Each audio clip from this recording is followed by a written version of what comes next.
Welcome back to The Explainer. Today, we're diving straight into Chapter 18 of Jon Antonucci's work on servant-minded leadership. We're tackling a massive roadblock today. You know the one, that pesky illusion that you need to be 100% completely, totally ready before you step up to lead. Let's just go ahead and shatter that illusion right now. So let me ask you a tough question. When are you truly ready to lead? Honestly, imposter syndrome is just incredibly real for all of us. There's this paralyzing habit we fall into where we're just waiting for the perfect time, the perfect skill set, or some magical promotion from on high that officially dubs us a leader. But here's the hard truth. Waiting around for that perfect moment of absolute readiness, it usually just means you're standing still. You're basically waiting on a train that is literally never going to arrive at the station. To put this into perspective, think about the difference between being ready for leadership versus being ready for parenting. Seriously, ask literally any parent when they felt truly, fully prepared to have a kid. The answer is almost always a resounding, never. And just like no one is ever fully prepared to be a parent, the text points out that we are never completely prepared to lead. There's always going to be more to learn, blind spots to uncover, and crazy challenges you absolutely did not see coming. But that lack of perfect preparation, it doesn't give us a free pass to avoid the responsibility of stepping up and guiding others. The author brings in some timeless wisdom here from Lao Tzu. The journey of 1,000 miles begins with one step. It's an incredibly simple concept, right? But man, it is profoundly difficult to actually execute when fear is holding you back. The absolute only way to overcome a lack of readiness is simply to start. You don't need to see the whole staircase, and you definitely don't need to have every single leadership framework memorized. You just have to take that very first step. Okay, so if we agree that waiting is a total trap, when is the exact right time to start implementing servant-minded leadership? Well, the answer is right now. We've got to stop making excuses. Whether you've already got a fancy leadership title and you're feeling totally overwhelmed by it, or you just noticed a gap where some good leadership is needed around you, the perfect time to begin is right this very second. The first step is literally just deciding to embody these principles. You don't have to be perfect, you just have to be persistent. But, here's where we kind of hit a snag. Let me throw a riddle at you, straight from the source text. 3 frogs are sitting on a log. One decides to jump off. How many are left? Think about it for a second. This riddle brilliantly highlights the massive, massive gap between having a good intention to lead and actually taking real, tangible action in your life. The answer? 3. Because deciding isn't doing. I know, revealing that punchline always gets a bit of a groan, but it is just such a memorable revelation. Deciding to jump off the log doesn't mean the frog actually moved a muscle.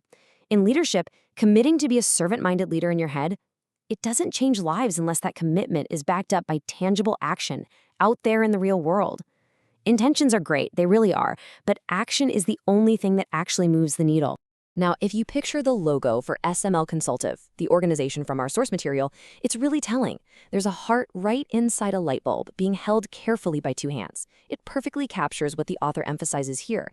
True action in servant-minded leadership requires a deep, deep foundation.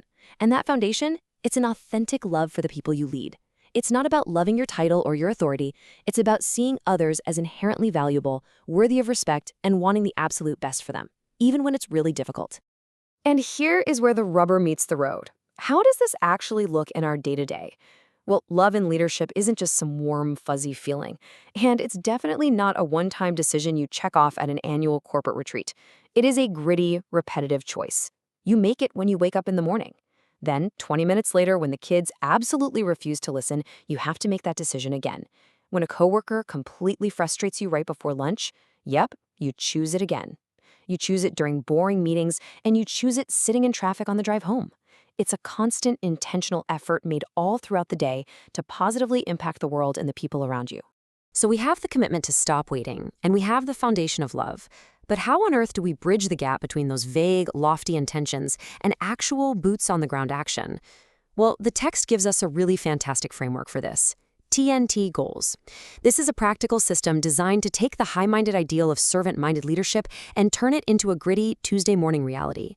It is the ultimate tool to stop just deciding to jump off the log and to actually make the jump. Let's break down this TNT acronym step by step, because it's genuinely brilliant in how simple it is.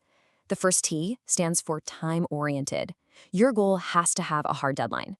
The N stands for narrow. This means your goal is specific, targeted, and hyper-defined.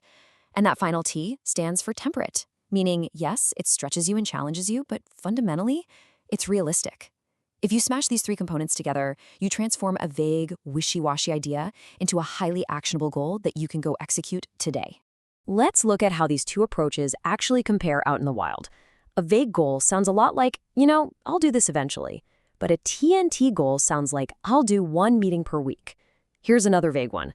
I'm going to make more money this year. Or I'm going to connect with my team more. The TNT version of that? I will have 35 one-on-one conversations by year end. Do you see the difference there? TNT goals give you something you can actually track, measure, and be held accountable to. They force real, tangible action. And actually, this is where that final temperate rule becomes absolutely vital, especially if you want to avoid completely burning out. Think about the difference between setting a goal to meet with 2,000 employees versus have 1 meaningful meeting per week. If you work in a massive organization and you decide you're going to personally connect with all 2,000 people, you are going to destroy your schedule in about 3 days. It's simply not temperate. But committing to 1 meaningful meeting per week, that stretches you. It gets you out of the office and into the trenches with your people, but without completely overwhelming you. That's what a sustainable temperate goal looks like. So what it all boils down to is this.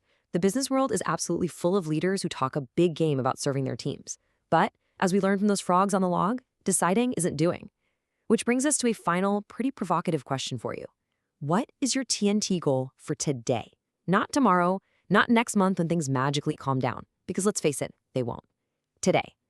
Take that foundational love for your team, apply the time-oriented, narrow, and temperate framework, and take that very first step. Stop waiting for the perfect moment to be ready and just get started. Thanks for hanging out with me for this explainer, and I seriously cannot wait to see what you achieve when you put these concepts into real-world action.